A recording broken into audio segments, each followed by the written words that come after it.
We're going to teach you how to train like an athlete with only 4 keys that every athlete needs. And we're going to start right now. When we're talking about this, every single athlete needs at least one of these 4 things. When we're thinking through the lens, and I'm thinking about this as a coach, I'm thinking about this as an athlete, there's genuinely only 4 aspects around training.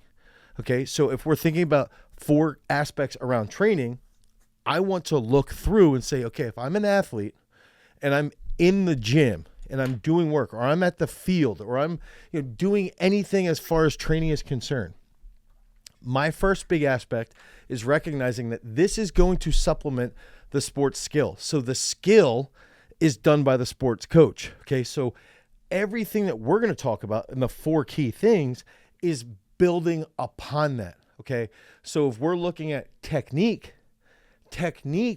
really is what should be done by the sport coach.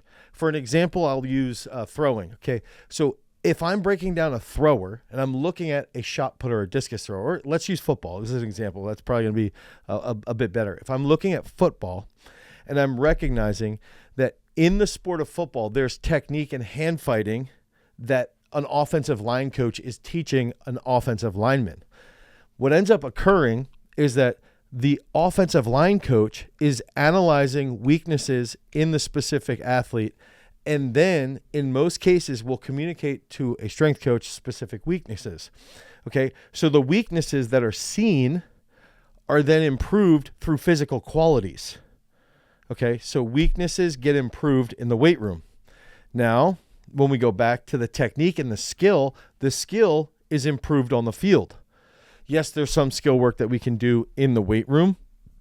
In my opinion, it's better served that we dial in these 4 key areas. Now, if I'm thinking through the lens of how I'm going to lay that out, the first number 1 aspect, and these are not ranked in any specific order, but the first thing that I want to look at is I'm looking at explosiveness, okay? And so if I'm thinking through the lens of explosiveness, it's an ability to generate a large amount of force in a short period of time. Okay, so I'm going to flash back to 2 years ago. I was fortunate enough, I was standing on the sidelines when Penn State was playing Michigan. And what I ended up doing is as I was standing there, I wanted to do some research genuinely. I wanted to take videos and I wanted to record how much time was going on between the start of the play and contact being made. Okay, so when the ball would get snapped, I would record and I would time from the snapping of the ball till contact was made.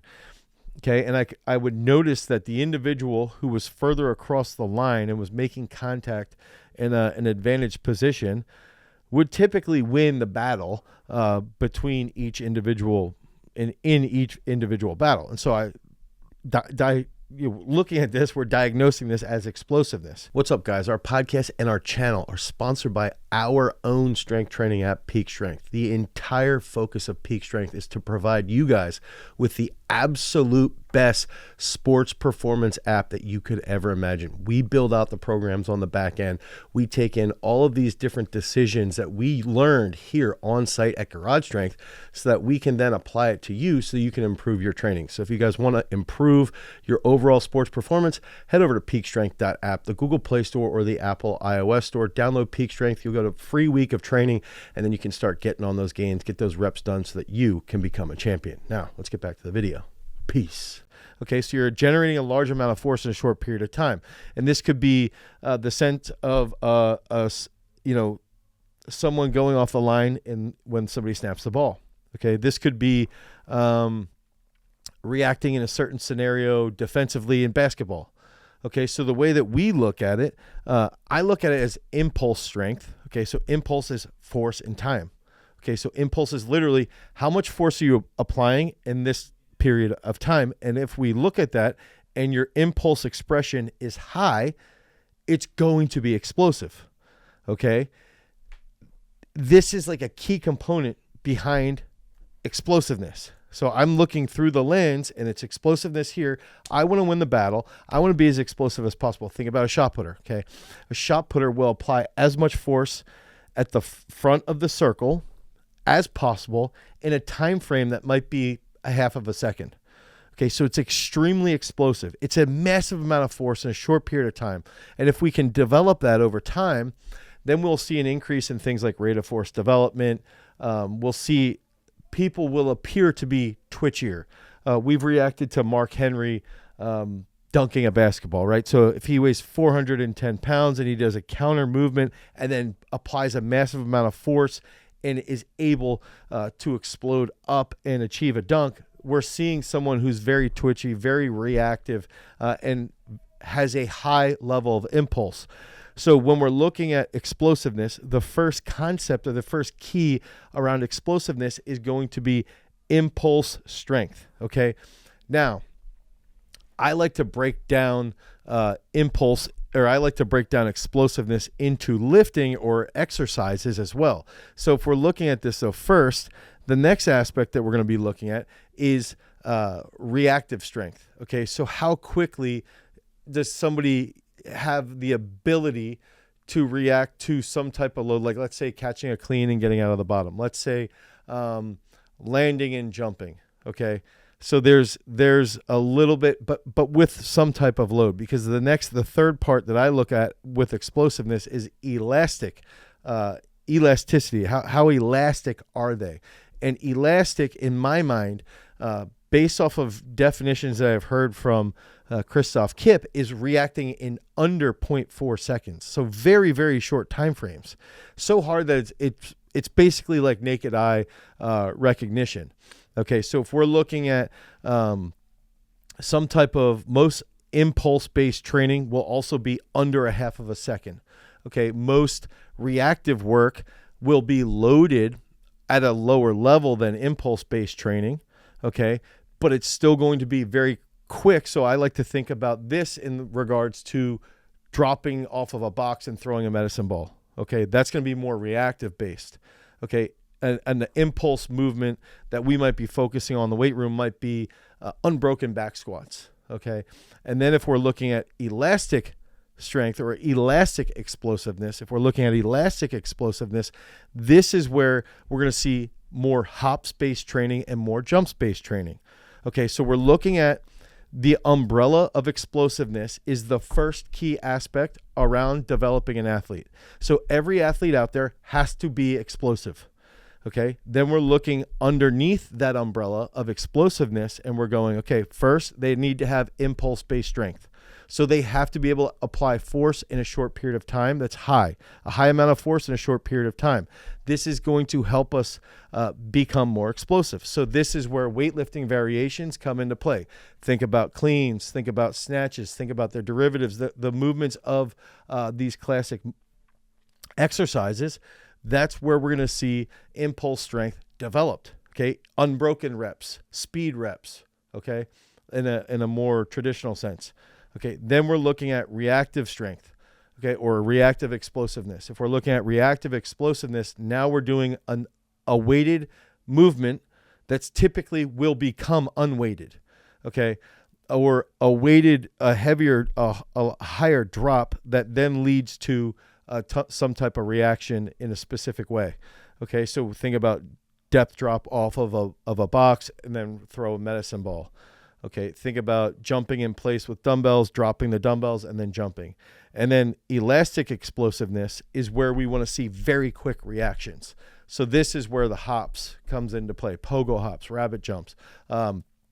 This is where jumps comes into play, like something like a hurdle hop, a stair jump. Okay, something that is going to be much more intense, single leg bounds. Okay, that's going to be the key components of explosiveness, is that now we're looking at explosiveness is the umbrella. The three areas underneath there will be impulse strength, reactive explosiveness, elastic explosiveness, and then how do we tie those exercises specifically to those three areas? Okay, so we just created this simple flow chart. Now, the second aspect, and again, this is not ranked in any specific manner, is going to be speed. If we're looking at developing speed, okay, the first big concept that we have to think through is now we're looking at speed through the umbrella, okay? We have explosiveness here, then we have speed. Okay, then we have to break down speed further. Well, what are the critical components around speed? We have to look at that and think through, all right, well, the critical components around speed typically should be broken down into what encompasses a sense of speed, right? Well, if we're looking at a sprint, for an example, we know that the sprint is broken down into 3 key areas. Okay, so if we know speed is the ability to go from point A to point B, and there's some type of human locomotion here. There's some type of cyclical pattern, right, to cover ground. So if we're going from point A to point B, we're going to recognize that in speed, there's a starting point. Okay, so we have some type of starting aspect around speed. Okay, then we're going to look at something, along the lines of acceleration. So we're starting at basically no movement, and then we have to get to the fastest movement that we could possibly have. And so in between, from starting till the end, we have to think, okay, now we have to go through acceleration. So we're looking at specifically acceleration. And then after that, we're looking at how can we take acceleration and what's the next step? Well, now the next step around that would be we're getting to max velocity. Okay, so if we're getting to max velocity and we're looking at it like, all right, max velocity is going to help us with this key component. This is the top end speed. This is the fastest that you can possibly move. Now, not all sports will require max velocity, but it's a huge component around even improving acceleration. If we're training max velocity, we will see faster rates of acceleration. Okay, so when we're looking at key components of speed, we go starting strength, okay, then we go acceleration, and then we go max velocity. And then you're looking at starting strength, okay, or starting speed, however we term this in this case, is going to be the ability to overcome inertia and initiate movement as fast as possible. So there are going to be technical components here that we learn on the track or that we learn from a coach of some sense. And then we're going to go into the gym, and then we're going to use some type of specific movements, like let's say a kneeling start. Okay, let's say that we're doing a simple static start into rapid movement. And really, those are the movements that are going to help your starting strength. So even a pause back squat will help your starting strength. A pause clean with some type of auditory command will help your starting strength. Now, if we're looking at acceleration, okay, now under the umbrella of acceleration, which is under the umbrella of speed, we're looking at sports being, this is where almost all of sports are played, is played in the reign of acceleration. So football, soccer, basketball, short bursts of speed, that's the difference between winning and losing, right? And so we understand that acceleration can improve through resisted sprints.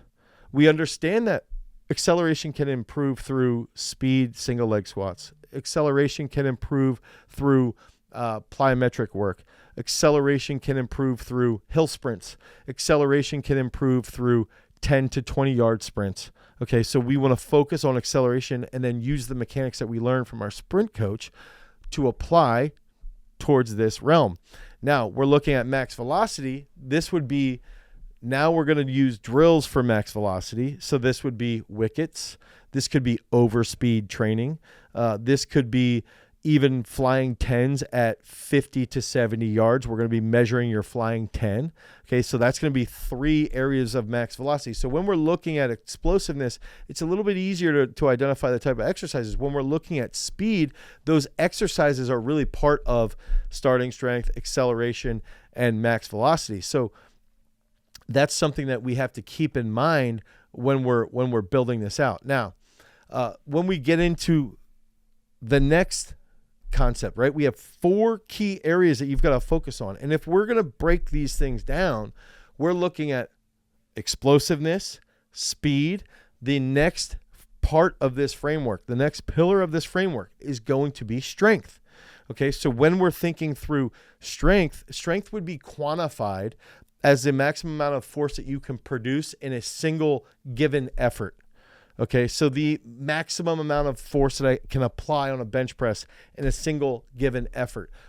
Using the example of Mark Henry, the maximum amount of force that he could apply in the Thomas Inch dumbbell raise. Like he actually executed, he's pretty much, I think he might be one of two that have ever done it.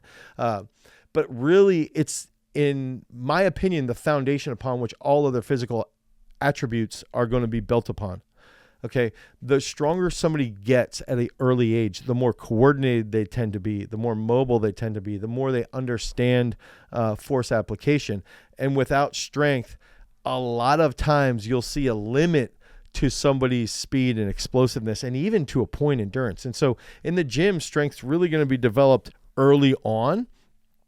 And then over time, we use strength as this means to target other areas. If we, I'm reflecting back on a podcast I did with a 2-time Olympic silver medalist, world champion coach, Ashley Kovacs, and she talked about the stimulation that you get from a big strength workout as a hit. We're going to give the nervous system a hit, and you give the nervous system a hit, and then you try to impact it for the latency period, like 48 hours, 72 hours later. You try to impact it with specific movements that you want to pull up based off of the hit that it got to have super compensation occur. And what I think about when I'm looking at something like something like absolute strength, I look through it and you go, okay, absolute strength is here. And this is the strength is the maximum amount of force you can apply. And then we look down and we go, okay, absolute strength, okay, is here. Max strength is the first step.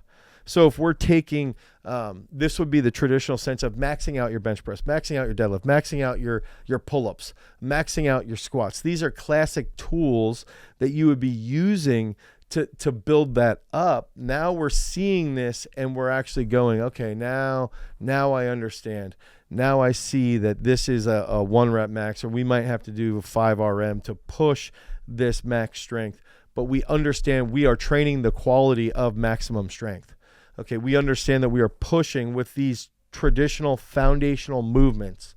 We are pushing max strength because we want to increase that component. Okay, and I'm going to share with you at the end of this a very unique aspect that is going to help bring all of this together. So as an athlete or as a coach, we can really think through this. Now, the next key component around strength is going to be hypertrophy. Okay, a lot of people, when they think through hypertrophy, they sort of shy away from it. And what's ironic to me is let's say, I've heard this dozens and dozens and dozens of times. Like, honestly, when I talk about the best female athletes in the world, in the history of the world, we'll hear Simone Biles, we'll hear Serena Williams. Like, very frequently, we'll hear Shelly Ann Fraser-Price.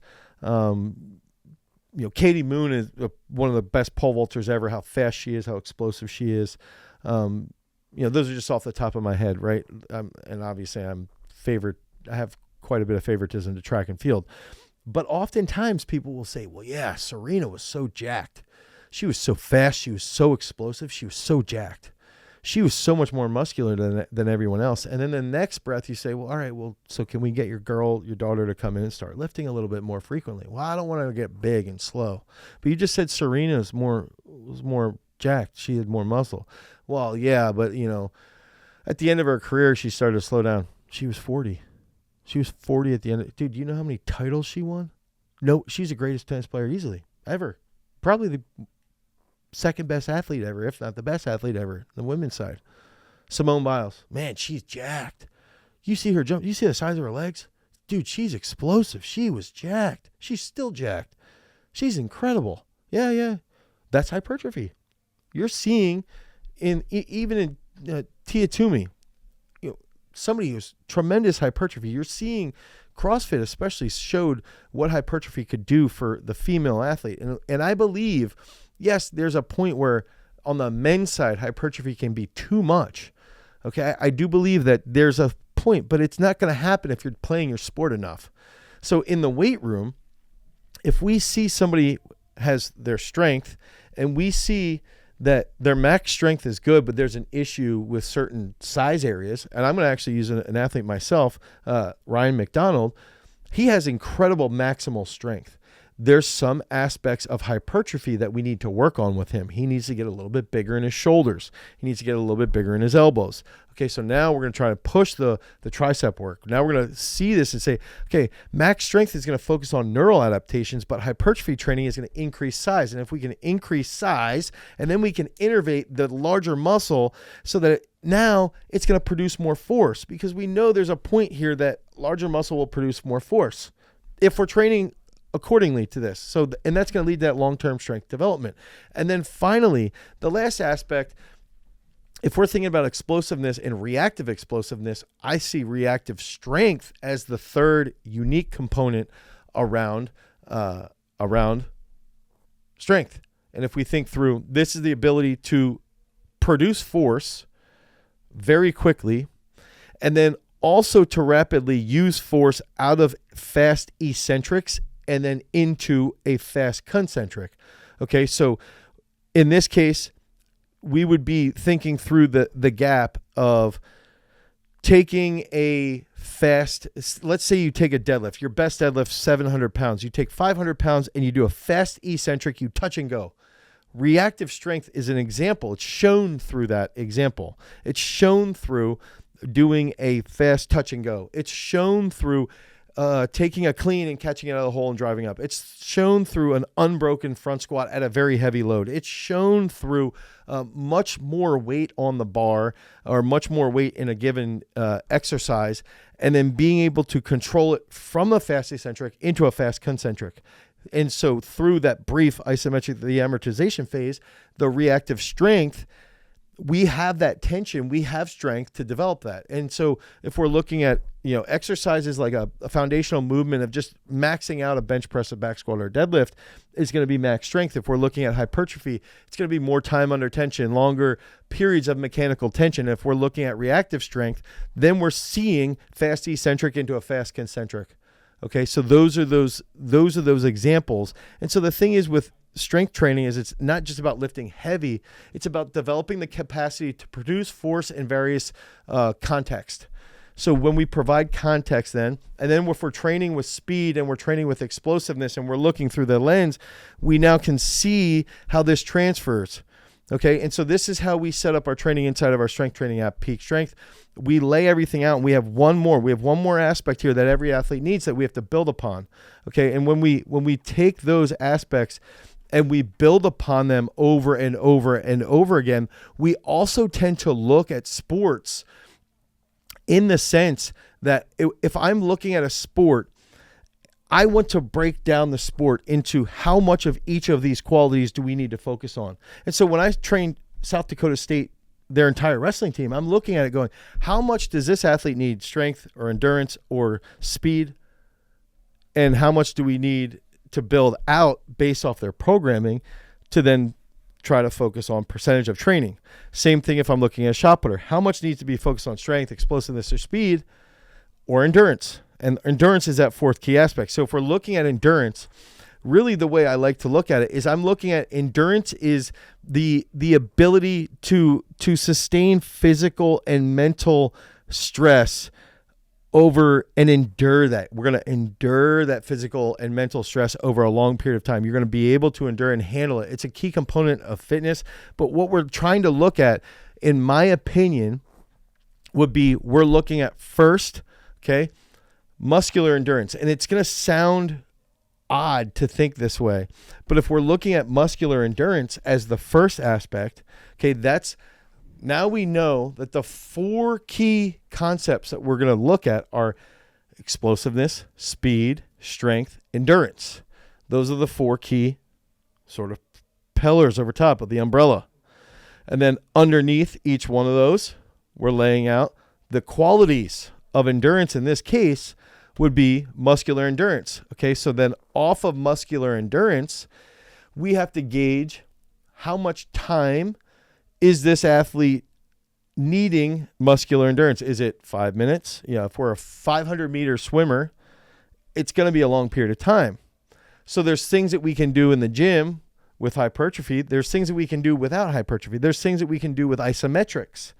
Okay, so we want to try to target the muscular endurance. There's things that we can do with total volume. Total volume can have a big impact on muscular endurance.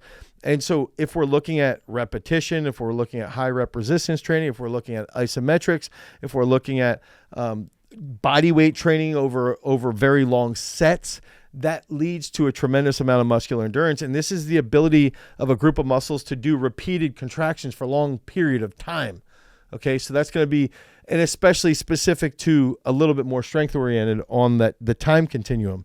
Now, if we look at cardiovascular endurance, okay, when we're looking at cardiovascular endurance, I like to think about really long, slow work. Okay, long, slow work where we're going to increase blood volume. Okay, so in this case, when we're talking about this style of endurance, okay, now we're seeing that this is going to be endurance that's done over 30 minutes, 60 minutes, 2 hours, 3 hours, running a marathon, to be a triathlete. Now we're seeing that this is long, repetitive, slow work consistently done to increase the amount of blood volume, sustained moderate intensity effort that can happen for very, very long periods of time, long swimming, 60 to 80% max heart rate. Okay, 60 to 80% just repeat. Okay, and then we're going to go into anaerobic threshold work, or in this case, high intensity interval work. Okay, just high intensity or high interval work in the sense of being able to do specific tasks at a high intensity, back off, high intensity, back off, high intensity, back off. So this might be a classic example here would be doing like the Norwegian method, running for 4 minutes, resting for 2, running for 4, resting for 2, running for 4, resting for 2, running for 4, resting for 2. A 7-minute time trial on an assault bike, resting for 2 minutes, a 7-minute trial, rest for 2 minutes, 7-minute trial. Okay, so now you're seeing here in the sense of endurance, it's going to be looking through the lens of muscular endurance, cardiovascular endurance, and then interval intensities. Okay, so those are those 3 areas. And then the sessions or the ways to improve that would be, repetition work with muscular endurance. Cardiovascular work would be long cyclical work that can happen over long periods of time.